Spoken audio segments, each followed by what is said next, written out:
Greetings, I'm Gabriel. Today, we'll talk on a lot of different topics that are more topical to date, and we'll discuss issues that, if properly understood, may help you in the near future not make a mistake and make the right choice. I would like to begin our conversation with the discussion of those intelligent beings that are upholstered at higher levels for, as you know, the last 300,000 years with a little skillfully manipulating humanity in their own interests. So do not be shy and ask me boldly any, even the most tricky questions. Question: could you describe in the most concise and accessible form the description of those key players that are hiding behind the scenes of what was happening and what is happening? As far as I understand, these creatures are really interested in staying here for as long as possible. What makes them do everything? What did they do, and why is the picture sometimes so confused? Answer: yes, I agree. The picture is more than confusing when you try to reveal to anyone the truth about the presence and the most active participation on our planet of forces pursuing not the most friendly goals towards mankind.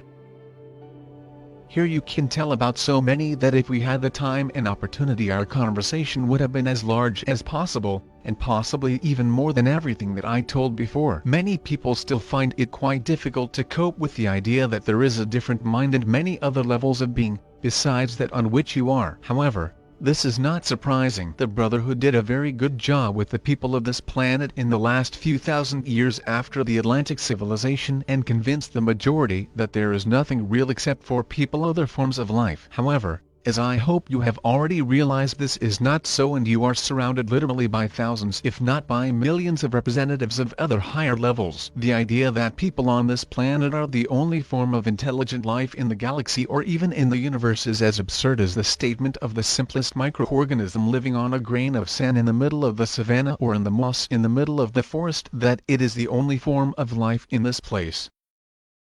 However, speaking directly about those who place their hopes on you as a conscious species in your planet in the most positive sense, and those who are very interested in appropriating as much of the available resources as possible, there are three main races, if I may say so. The first, the most humanoid, is more like the rest of you, both externally and internally, and is known among your scientists as Nordics for their similarity with such representatives of your northern nations as Swedes nor Norwegians or Danes, for example. It's a name like you must be guessing, not without reason, since the last with Nordics is associated with pretty close genetic ties. The second race is what I called reptiloid in my previous conversations for their subjective similarity with representatives of the reptilian class, in particular, with regard to the skin and some facial features. I repeat that the similarity is very subjective, since if you remember, the levels of consciousness distinguish the way of perception, and as regards the appearance of the reptilians,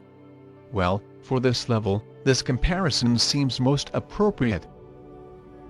The third race or species of creatures you're witnesses of unidentified flying objects and the abductees see most often are the so-called Greys. This name is also very subjective, but for you it should be the most familiar, judging by how they are described by all the same witnesses. There is another race, or rather a sub-race of beings, closely related to the history of this planet. This so-called race Nephilim is a race of giants. They are controlled by the Orions and Reptilians. More about each I will tell. Question: I understand that from your point of view all this should not be particularly difficult to understand, but I still would like to know this. As far as I can remember, you claim that most of the above races representatives of the fourth level, right? Are they at the same time representatives of different races from other planets, in certain specific constellations known to us? The concept of the newcomer, considering all the above told, in my opinion, is so erased and becomes vague that many can get confused in all these levels and star systems. So I'm interested in how all the above races are related, if at all connected, and what purpose is pursued by their individual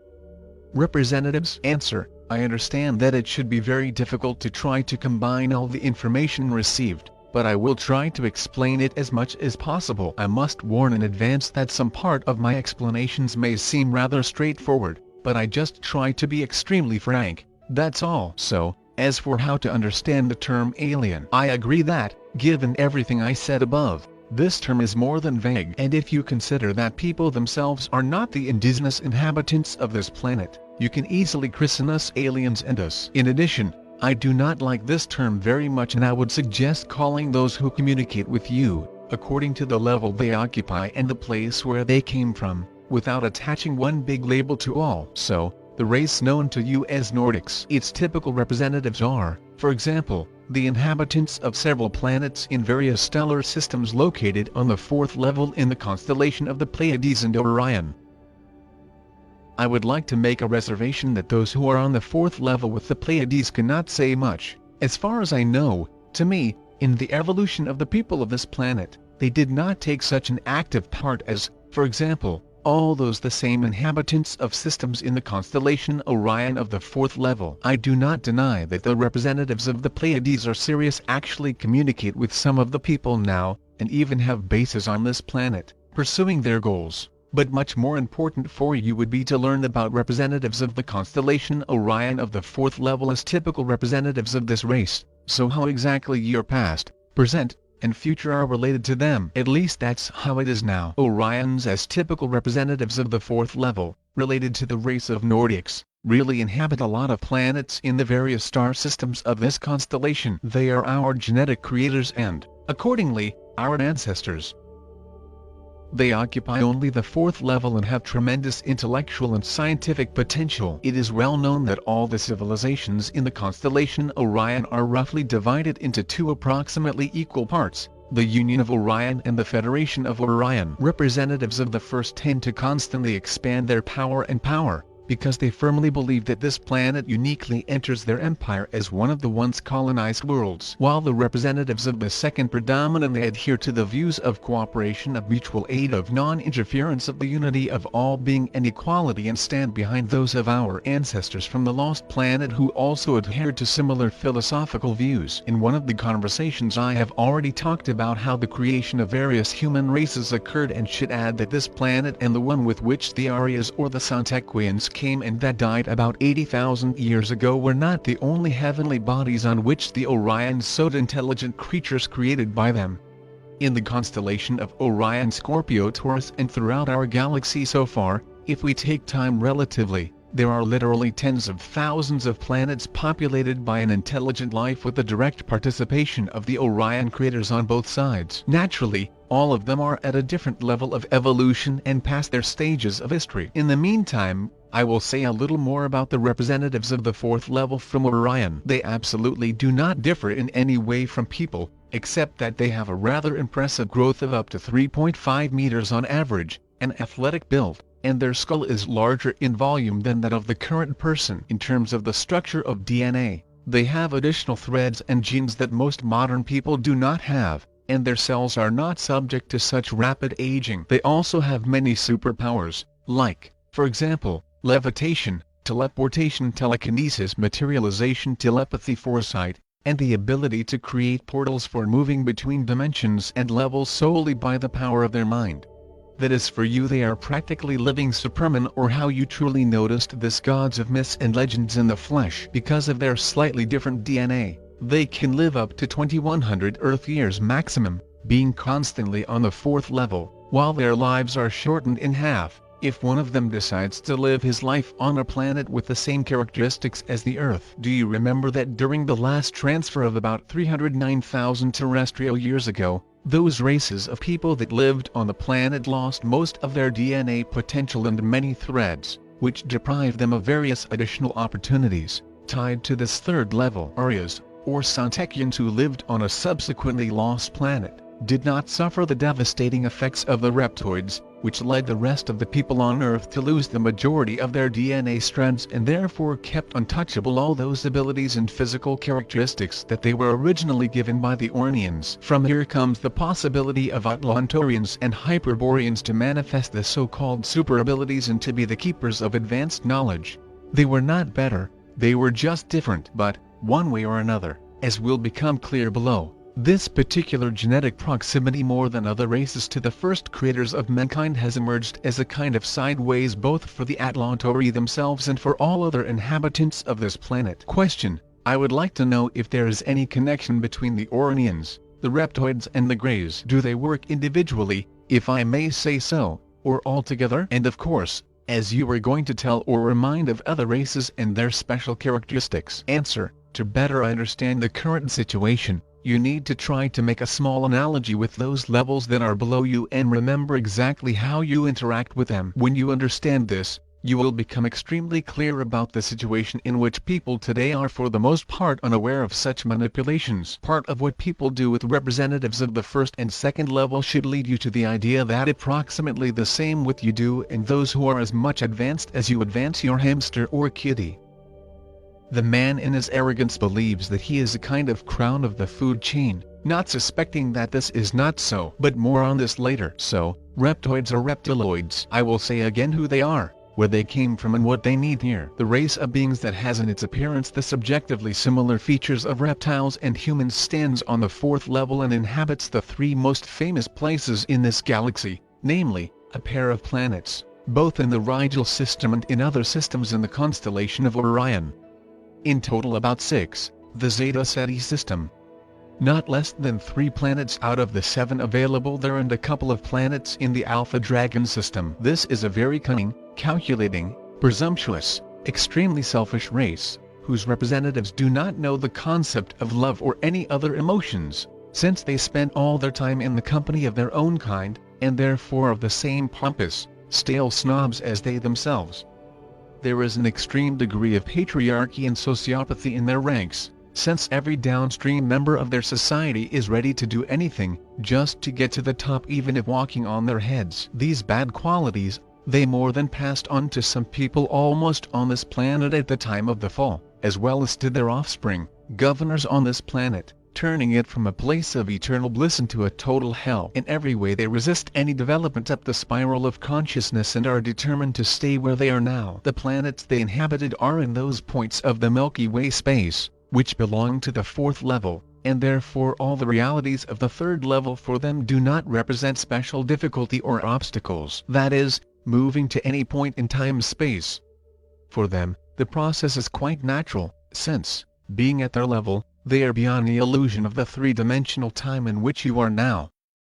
To imagine the level of manipulation you are exposed to, you just need to imagine that they can at any point in time, figuratively speaking, return at that moment in our history, what they want and adjust everything exactly as it is profitable for them. In fact, all of you are in the same time loop, and therefore you are already deliberately considered to be the losers of this battle. However, soon, many will have a chance to break it. But will the others want it? Question. You have already talked about their purely external data, and so I would like to ask, if you do not take a purely external subjective indicator, then how much growth can they be? Do they dress in something then? How do they communicate with each other? Telepathically? Do they have any abilities like Orions? Answer. Well, if we talk about growth, then the maximum will be somewhere around 2 or 2.5 meters. That is still pretty decent according to your human standards. As for clothing or a kind of uniform, then this is also available.